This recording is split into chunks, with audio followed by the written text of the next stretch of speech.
Bonsoir mes amis. La plupart des visions se suffisent à elles-mêmes. Elles ne sont pas accompagnées d'explications. Mais certaines, comme les visions divines que j'ai eues, sont porteuses de signification. Je perçois l'image visuelle pendant quelques instants avec force et intensité. À ce moment, toute pensée est arrêtée. Je ne suis plus que pure conscience.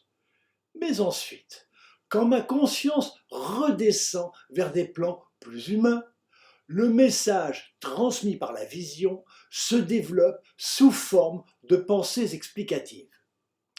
Un peu comme si la vision représentait une cellule et qu'ensuite son ADN se déroulait pour transmettre le message, le code dont il est porteur.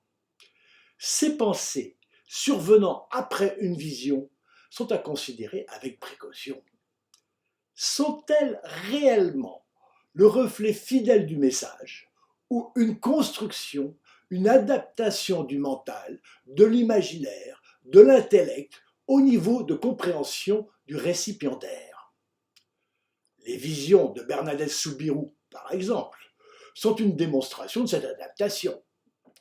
Comme avec les visions divines, la vision de fin du monde n'a duré que quelques instants, et c'est ensuite que j'ai eu les pensées explicatives.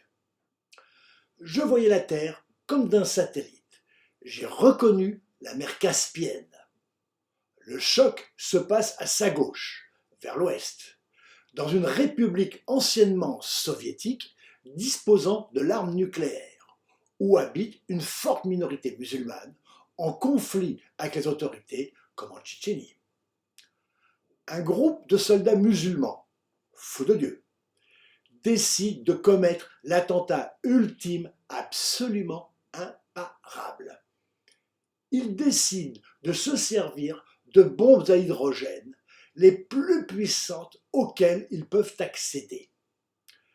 Ils les disposent en chapelet sur une ligne de plusieurs dizaines ou centaines de kilomètres. Ensuite, ces kamikazes font exploser tout l'ensemble simultanément sur place sans les envoyer nulle part, ce qui rend l'attentat parfaitement imparable. L'onde de choc provoque entre autres un vent extrêmement violent et puissant qui balaye tout sur son passage, sur toute la Terre. Il y a longtemps, des cinéastes anglais ont réalisé un film intitulé La bombe. Ils avaient imaginé qu'une bombe nucléaire à uranium, du même type que celle qui avait frappé Hiroshima, explosait au centre de Londres. C'était effrayant. Dans un rayon de 1 à 2 km, des vents de 800 km/h détruisaient tout. Mais cette bombe n'était qu'une bombinette, un pétard mouillé, à côté des armes thermonucléaires à hydrogène. Alors imaginez un chapelet de tels engins explosant simultanément. Avant l'explosion de la première bombe atomique dans le désert américain du Nevada, quelques scientifiques inquiets se sont demandé si ça ne pouvait pas provoquer une déflagration en chaîne comme un catalyseur pouvant détruire toute la Terre. Si le principe de précaution avait existé, jamais on n'aurait réalisé cette expérience. Nagasaki et Hiroshima n'auraient pas été détruites aussi soudainement, mais on serait peut-être toujours en guerre contre les militaristes forcenés japonais. Heureusement, la réaction n'a pas eu lieu. Mais avec un front explosant si puissamment, quel scientifique peut affirmer avec certitude que ça n'arriverait pas? En consultant une carte de la région, au bord de la mer Caspienne, il semble que le lieu correspondant à ma vision soit l'Azerbaïdjan, mais sans certitude. Aucune date n'était précisée. Si presque toutes les traditions du monde annoncent sa fin, elles ne donnent généralement pas de date. Certaines, par leur description, comme dans le livre de l'Apocalypse, font penser à notre époque. 9.7. Or, ces sauterelles, allez voir, font penser à des chevaux équipés pour la guerre.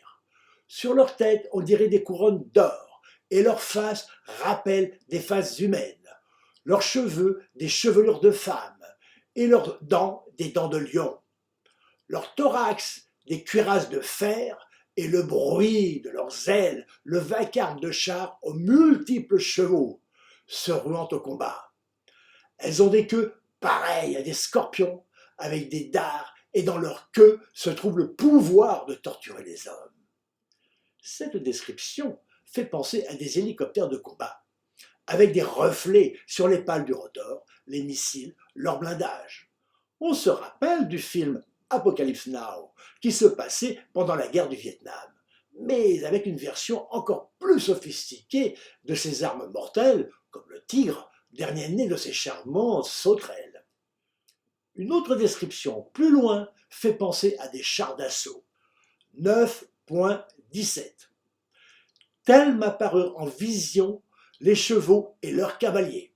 Ceux-ci portaient des cuirasses de feu, d'hyacinthe et de soufre.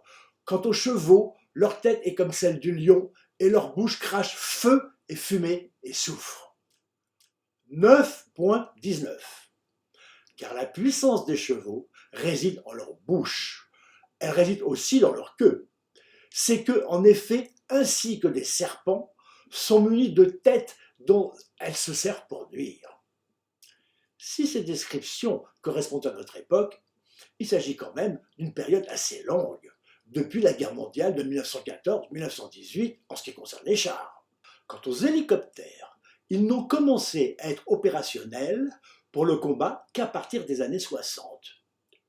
Une autre semble décrire un événement particulier plus proche, en 2001.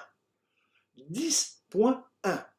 Je vis ensuite un autre ange puissant descendre du ciel enveloppé d'une nuée, un arc-en-ciel au-dessus de la tête et les jambes comme des colonnes de feu. Il posa le pied droit sur la mer, le gauche sur la terre, et il poussa une puissante clameur, pareille au rugissement du lion, après quoi les 7 tonnerres firent retentir leur voix. Les jambes comme des colonnes de feu évoquent les 2 tours en flammes du World Trade Center le 11 septembre 2001.